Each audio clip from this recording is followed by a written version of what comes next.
मी लक्ष्मण महाडिक एक कविता घेऊन येतो. कवितेचं शीर्षक आहे रखवालदार हतबल झाले. कालपर्यंत तळ्यामधल्या कमळ फुलांना गंध होता.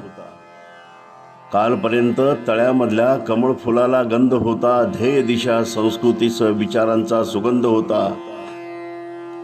आज कमळ तळे म्हणजे नुसता धोबी घाट झाले. आज कमळ तळे म्हणजे नुसते धोबी घाट झाले. पवित्र विचार तीर्थ आता केव्हाच गटार गंगा झाले. पवित्र विचार तीर्थ आता केव्हाच गटार गंगा झाले. आता भ्रष्ट समध्या पक्षांचे पक्ष येऊन स्वच्छ होतात.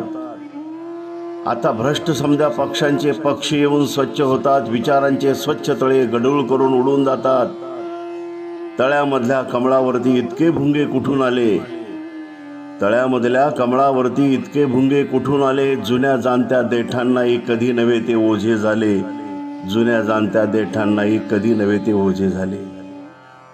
एक दिवस हेच भुंगे कमळ पाकळ्या खाऊन टाकतील. एक दिवस हेच भुंगे कमळ पाकळ्या खाऊन टाकतील. गाळ हाताशी धरून त्यांचे हिरवे देठ सडून टाकतील.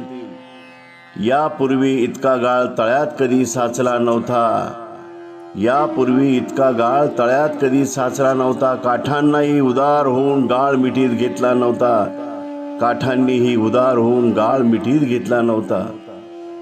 कुठं मुठं साचला गाळ.